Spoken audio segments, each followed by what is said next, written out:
Welcome back to Yoga Express. It's all about moving the body to still the mind. My name is Banu Suresh. I'm your host for this program. As ever, we always bring you some amazing teaching talent right here on the mat. And I'm going to save introducing our special guest. So I'm glad that our director has decided not to put her in front of the camera just yet. I would like to first of all acknowledge our crew. Nuriel Exelazo, our director, is being assisted by Shalene Miller, both on the robotic camera as well as the sound. And that's why you hear the sound so clearly. So Shalene and Nuriel, thank you so much for staying with us. I'd also like to acknowledge our facilitator, Corey Bryce, and our studio manager, Rich Spezial. Thank you so much, Corey and Rich.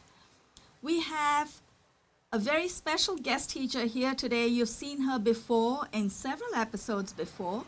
But before we move on to Donna Davidge, I'm going to introduce our guest, who is also a teacher, but she's also Donna's student. So, Kerin Bowen. Yes. Kerin, just a little bit about yourself before we move on to Donna.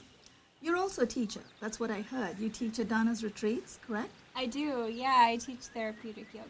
Therapeutic yoga. Also, I think I'm looking at the bolster. What's that? What's a beautiful orange circle thing? What's that called? So this is a Dharma wheel, and Dharma we'll wheel. talk about that in another segment, but there are things to help people that I think a lot of people don't know about that Okay. can make their yoga practice therapeutic. Okay, so Yeah. you're familiar with all of these. You know how to use those. I'm looking forward to have you teach as well one of these days. Let us know. Next couple of weeks, if you have some time, maybe one of these Mondays, we air every Monday, 7:30 to 8 a.m., by the way. That's not p.m. That's when you should be stretching. We will be airing Yoga Express, and I think we're in episode number 682. So 7:30 to 8, time 156, RCN 83, FiOS 34. Donna Davidge. Donna has this amazingly elegant, simple website, Donna Davidge Yoga. Donna, I'm going to have you tell our viewers a little bit about yourself. It's been a while since you've been with us. Thanks, Tell Banu. us, what have you been up to? So since I last saw you, I've been up in northern Maine for 5 months, and I have my T-shirt on today. Since Let's, at some point, if we can get a little bit of a close-up. Yeah, this is the T-shirt of where I am in the summer months, and it is a retreat that I've been operating since 1997, and our mantra or logo is simplicity in a complex world. Oh, And beautiful. it is in an historic home, so that was a time that was more simple when we go back in time. And it's called Sewell House because my great-grandfather, William Sewell, was Theodore Roosevelt's nature guide. And they developed a rather unlikely lifelong friendship, and I think that Sewell House is a place where we can develop, hopefully, lifelong friendships. Kerin started as one of my students in New York City, and I had no idea that she'd be helping me run my retreat all summer, doing all sorts of things. Let's get Donna's credits up there. Would you spell Soul House? Sure. Of yours? S-E-W, this is important, S-E-W-A-L-L house.com. It's not S-E-W-E, it's S-E-W-A-L-L. Let's get Donna's credits up there, because then our viewers can see that too. So we have the guest credits coming up in just a moment. And it's located in northern Maine. We're right by a lot of very, very beautiful natural beauty. So if you're an outdoors person, there's a lot of choices. We go kayaking, we go hiking. Kerin gives a massage. We serve delicious wonderful. food. It's an incredible place. It's amazing. It was like one of the best summers of So my you're life. really connecting with nature. It sounds so beautiful. Yes, we connect with nature, which of course yoga is based on that, right? We Right. know yoga is based on a reverence for nature, and our poses are named for things in Right, nature. So exactly. I feel that this heartfelt effort that I've been making since 1997 is kind of the thing that means the most to me. But I do teach in New York City, and that website you already mentioned, donnadavidyoga.com. And I teach a variety of places, primarily 2 studios on the Upper East and Upper West Side called Pure Yoga these days, though it changes frequently, but I've been with them for the last few years. And my schedule changes all the time, so you can find it on my website and come visit me. Visit Donna every time you need a break from all this madness. Go see Donna. DonnaDavidgeYoga.com and SewellHouse.com. We will get the credits. Our crew has been really amazing that way. They do remember every few minutes, as Donna's instructing. She's going to get the credit. They're going to get the credits up on the screen. But meanwhile, Donna, what do you have planned for Kerin and me? Right, so this segment today, we're going to come back and revisit Kundalini Yoga, which is a yoga that I studied with Yogi Bhajan, who is the man that brought it from India, as I think you know. And I had the great opportunity to study with him for some years before he passed away, and it was very life-changing for me. The thing I like about Kundalini Yoga is I think it's accessible for anyone. It is not Cirque du Soleil yoga. It is not gymnastic yoga. As a matter of fact, the things we're doing today, if you have to sit in a chair, for most of them, you can.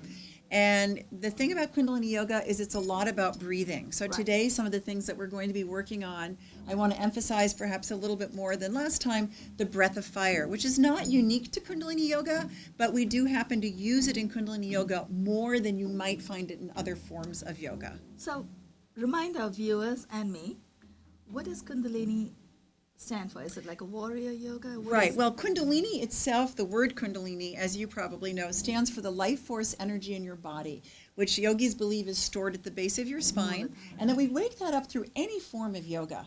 But in Kundalini Yoga, yes, we're talking about waking up this energy through the Kundalini Yoga. Right. And yet, really all forms of yoga do. Sometimes it is said that Kundalini Yoga is the most accelerated form of yoga. I don't know that we could make comparisons because what does that mean?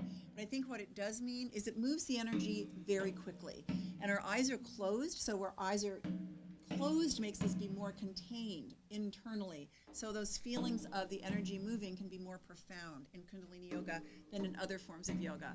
Also because of the breathing techniques we use. For example, breath of fire is something that's often only introduced later on in other forms of yoga as an advanced practice, whereas you might come into a Kundalini Yoga class, like we're going to do today, and get a lot of breath of fire right in your first class. Yeah, so I can't wait. All right. Yes. Well, we don't have much time, so shall we get started? Yes. Yeah. So the first thing we always do in Kundalini Yoga to protect ourselves is tune in with the mantra. And that is Om Namo Gurudev Namo. And Kerin knows it well, and Banu might remember it, not sure. I remember. But we're going to do it. So bring your palms together. Bring your thumbs to the center of your chest. I'll say it one more time, and then we'll chant it. Ong, O-N-G, Namo, Guru Dev Namo. So we usually do this a minimum of 3 times. I think for the purposes of time, we're only going to do it once today. So let's do it with a really full commitment to those who know the sound. And if you don't know the sound, fake it till you make it and just listen to the resonance. It will work for you anyway. Essentially, it means I call upon the teacher within to help me do my best. So let's do that on one breath if we can. Here we go. Inhale.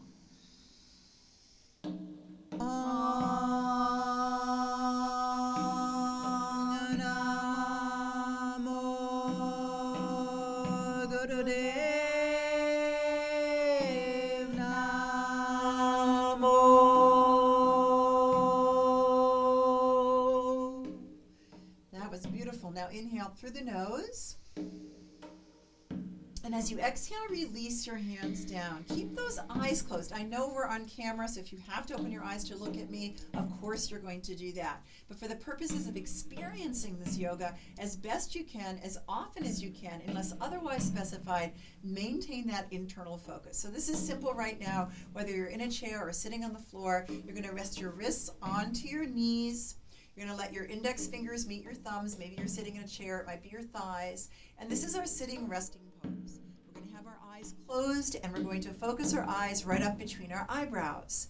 And then we're going to draw our awareness to our breathing. Not yet doing breath of fire, but starting with your classic yoga breath, which is a long, slow, deep breath through the nose. So do that for a few breaths. And as you do that in Kundalini Yoga, we add a mental focus, which we call a bij or seed mantra. And that is the sound sat as you breathe in, and the sound nam as you breathe out. So this sound you can take with you anywhere to calm you down, remembering your breath, whether your eyes are open or closed. I've had students tell me they do it in taxis when they're caught in traffic. I've had people tell me they do it on Stairmasters to get through their exercise routine. So inhale Sat, exhale Nam, which means truth is my identity. We're going to move right into a couple of warm-ups without the breath of fire, and then I will explain the breath of fire for the little practice we're going to do after we warm up. So right now, I'm going to open my eyes, and you can too if you need to. You're going to hold on to your ankles or shins, one or the other. If you're on your chair, hands on the thighs. And you're going to inhale and arch your spine forward. You're going to exhale, arch it back. And some people do this rather quickly, but if you're new to this, I recommend starting slowly. Get the feel for it. Inhale, forward, exhale, back. Note when you come forward, the shoulders go down and back. And when you come into that exhale, the shoulders go forward. So it's inhale forward, exhale back. Inhale forward, exhale back. Breathing through your nose. I'm going to speed it up a little bit. You can make it audible, which I can hear Kerin doing that. You can make it audible if you like, and you're still thinking Sat as you breathe in, Nam as you breathe out, and focusing right between your eyebrows, because this is your third eye. We call it the Ajna center, and it's the place of intuition. If we listen to our intuition all the time, every decision we make is right.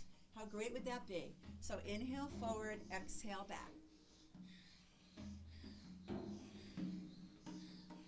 Having those eyes closed helps you really feel the warmth you're creating along your spine, the energy you're opening. And now inhale, come back to center. Hold the breath briefly, and if you can do this, contract your lower internal muscles, rectum, sex organ, navel. This is Mula Bandha, classic yoga bandha, but if you're not there yet, just hold the breath.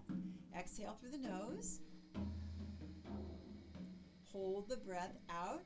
And if you can, contract the bandha, the same muscles, lower internal muscles, and then inhale.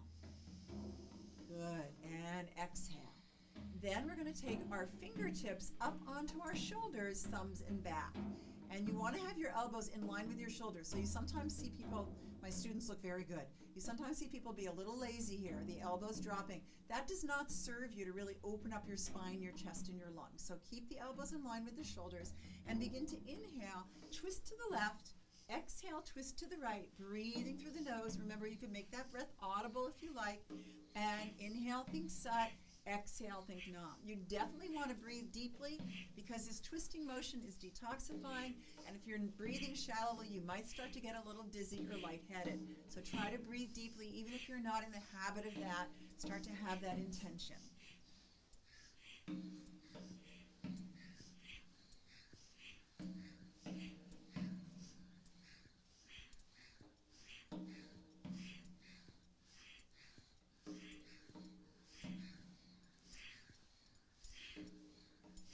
Good. Inhale, take this back to center. Big inhale. Fill your lungs, hold the breath, press the shoulders and elbows back a little bit. Create more space for your heart, and if you can, inhale a little more. Good. Exhale, release the arms down, rest those wrists back on the knees, eyes are closed, index fingers to thumbs, eyes are focused up between your eyebrows, inhaling Sat, exhaling Nam. So stillness is really important to just assess how you feel from what you've done. So just take a few moments, and then we're going to talk a little bit about the breath of fire. What we just did are the spine flex and the spine twist of Kundalini Yoga, very classic warm-ups. We're going to do one more warm-up before we go into the breath of fire. So go ahead and hold on to your knees. This is a lovely one for your spine. Start to draw a big circle from your waist and just loosen your spine. We call this stomach or Sufi grind, and you feel like your body is moving like a large grinding wheel, right? Just a grinding wheel from the waist, right? And actually, it is a grinding wheel. It's very good for the stomach, which is where we do grind and digest our food, but also our emotions. And now go the other way. Breathe and feel your spine with this big circular grinding motion.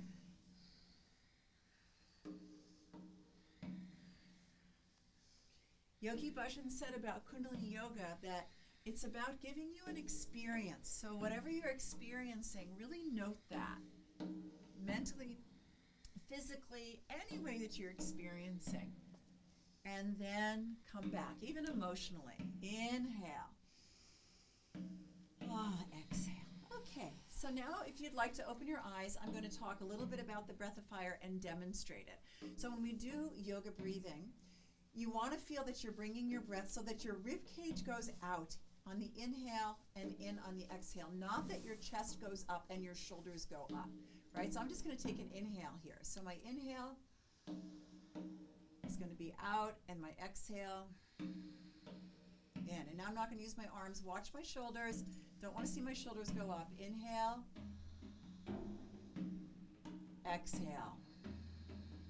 So my shirt's not tight, you can't see that, but you didn't see my shoulders move, right? So I'm moving down here. The breath of fire is the same breath. So if you are not practiced in breathing down here, you're going to go back up here, you're going to breathe shallowly, and this will be hyperventilation. There's a way to prevent that, so I'll explain that in a moment.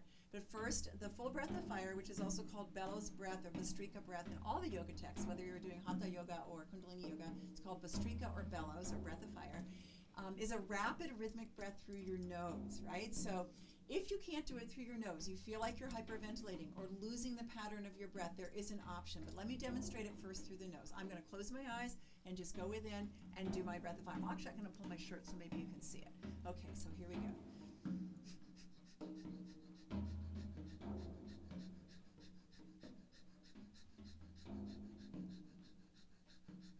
Right? And then if you can't do that, you start to feel panicky, can't do it. Then I'll demonstrate the second way, and then we'll try it.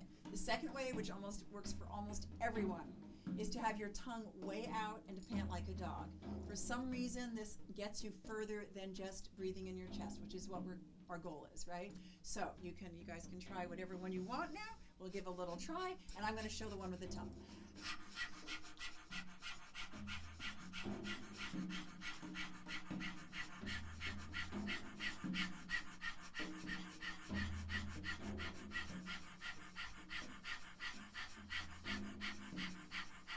Good. Inhale. I'm glad the camera got that. You saw that moving in my belly, not in my chest. So why do we do this breath?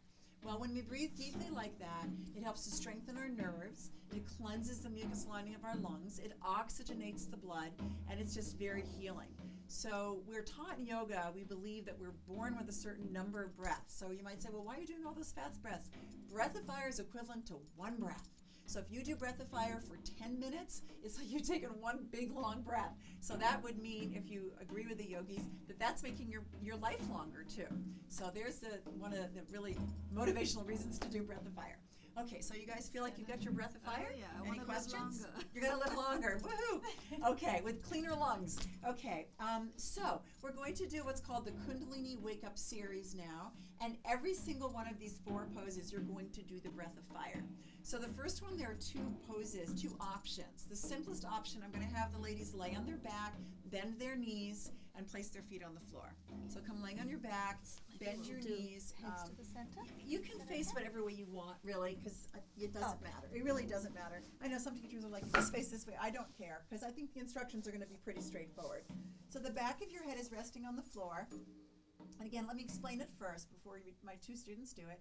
You're going to raise the hips up, keeping the hips in line with the knees, in line with the ankles, and then maybe clasp your fingers under you, maybe push the floor away with your palms, or if you can, reach your heels. The second option, which is up to my students, they can stay right where they are if they want, is a little deeper, and I'll go sideways so the camera can see it. You're going to spread your fingers wide. They can face forward or away. Forward works better for my body. And the lower body is the same. You're going to raise the hips, same thing. Or you're going to try to raise up like a little bench. And then you're going to let your head come back. You don't have to drop it, or you can. Some people do. And that will be breath of fire. So that second option definitely requires more flexibility in your shoulders, more strength in your entire body. Okay, so whichever one you've got, folks, your hips are up, and begin your breath of fire. Good, so we've got both examples of both, right? So Kerin's doing the more advanced way, and Banu's doing the way that many people do, right? Very good. Breath of fire, breath of fire. Now, in Kundalini, we time things. I don't have a timer today, but you would do this about 1 to 3 minutes. So you can imagine doing some of these postures we're going to do right now. For 3 minutes, they will build up your strength and flexibility, right? So this is definitely the one Kerin is doing. Good for the shoulders. Opening the shoulders, yeah. Actually, the one that Bonna's doing also opens the shoulders. They're doing great. Take a deep inhale. Yay! Exhale, come on down. Good. Now this next one will kind of counterbalance what they just did. They're going to draw the knees into the chest. Now this one, this is a little set you could do in the morning.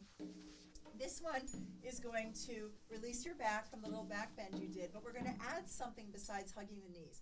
You're going to bring your head up, and you're going to try to get your nose between your knees, shoulders relaxed, and you're going to resume the breath of fire. So this is called tuck pose, and my students are doing this now. Bonna's doing a smart thing. If you have neck issues, you hold your head, right? If you don't have neck issues, then you don't, because that pressure in the neck is actually positive right now. It is for your thyroid gland, your parathyroid gland, and if you put some pressure there, it's good. But if you got neck issues, then it's not so good, and you need to hold it, right? So keep pumping your navel with the breath, ladies. This is also called gas release pose in non-kundalini, right? Apanasana. So it helps to get things moving. Gas is flowing, and so if the gases are coming out, that's okay. That's what this posture does. We want our digestion to work. Now, take a deep inhale, both of you. Good. And exhale. Release the legs out for a brief moment. Good. So I went to that pose second because I wanted to go back bend, forward bend. But if you were doing the Kundalini Wake Up series, you could have also gone from bridge pose to the one we're doing now, next, and then gone to the tuck pose. It all evens out in the end. So this next one, if you're going to do one of these out of the 4 postures we're doing, I recommend this one. So this one is to strengthen your navel, which is your power center in yoga. And when you're strong here, it has so many benefits for your nervous system, for your digestion, for your glandular system, for your immune system, and on an energetic level. We talk about yoga making us feel good. That's what Bonu said. So this is where you feel good about yourself. Self-empowerment, self-esteem, and guess what? If you're strong here and you're klutzy, I'm kind of klutzy, then you're less likely to fall down when you trip because you're going to be strong here and it's going to really help you stay centered. So this is called stretch pose, 1 to 3 minutes, the full expression of the posture. I'm going to demonstrate now. My feet are 6 inches off the floor, my hands are off the floor, pushing towards my legs. My head is 6 inches off the floor. My eyes are open for this one, everybody. Eyes are open. Stare at your toes and begin the breath of fire here. This is quite strong, so if it's too strong for you, a couple things. You can do one leg at a time. You can slide your hands underneath your buttocks. That will protect the lower back a little bit, right? So you can do one leg at a time if you need to. Breath of fire. Right into that navel, or stay there and do it a little bit longer. Getting strong here, 1 to 3 minutes a day.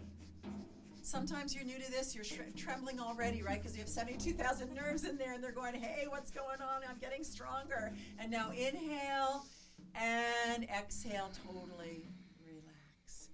Some people report after doing this posture, particularly in the beginning, that now they feel a surge of energy. And what does that feel like? It can be some warmth through the body. It can be a little tingling into your hands and feet.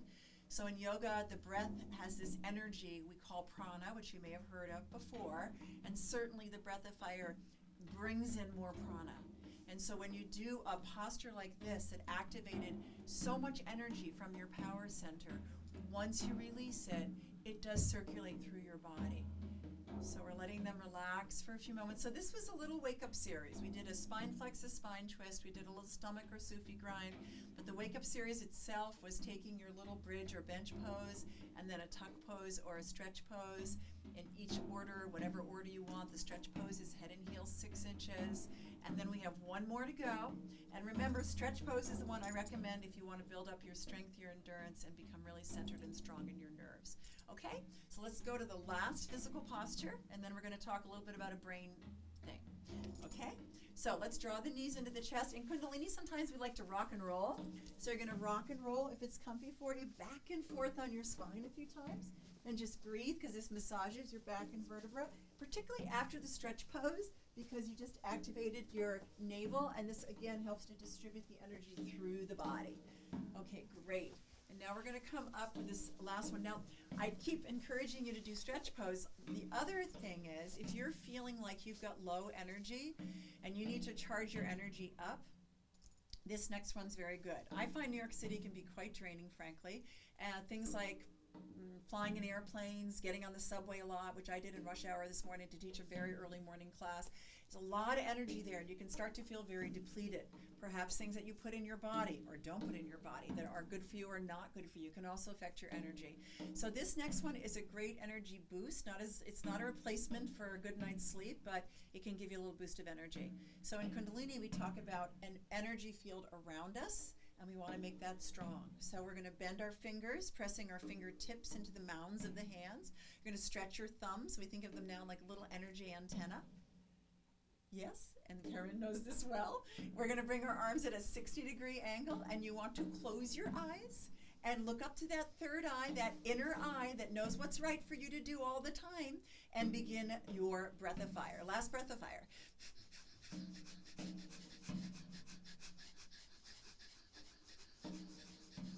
Make your inhale and exhale equal. Pump the belly with the breath. Rapid and rhythmic. Practice that breath.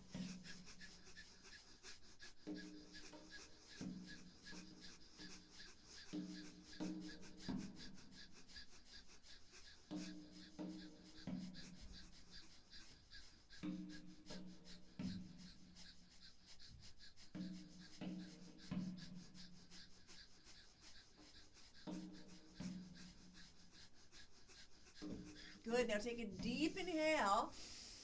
This is going to be interesting. Hold the breath. And slowly, nice straight strong arms, start to bring your thumbs, those straight thumbs, towards each other. Hold your breath in and let the thumb tips find each other. Some days they'll come right together, and some days they kind of have to move around to find each other, but they're up there, they will meet each other. And when they do, inhale a little more. If you're still holding that breath in, and you can, inhale some more. Bringing in that prana, reach the fingertips up towards the ceiling, towards the sky. Really feel that energy seeping through your body. And as you exhale through your nose, let your arms come floating down, and rest your wrists on your knees, and let your index fingers meet your thumbs. Donna, that was amazing. I'm surprised we've already run out of time. Oh, Time good. flies. I see Good. the credits coming up. That was perfect. Yeah. It was perfect It timing. was perfect. Yes. We ended up all energized. Yeah. DonnaDavidgeYoga.com, SeawellHouse.com. Stay in touch with Donna. You're going to learn some amazing things. Even though you can't see us, you know where to reach us. You are watching Yoga Express. Yeah. And for future dates with Donna, go to yogaexpress.com, YOGAXPRESS. Donna, thank you so much. Thank It actually you. did feel good. Yes, I you never did thought great. just breathing would be fun. Well, people think Kundalini is just breathing, but as you could see, it was there's not movement just too. breathing. Right, Yeah. right. Yeah. I felt good. Thank you, Nuriel and Shalina. Thanks so much for putting up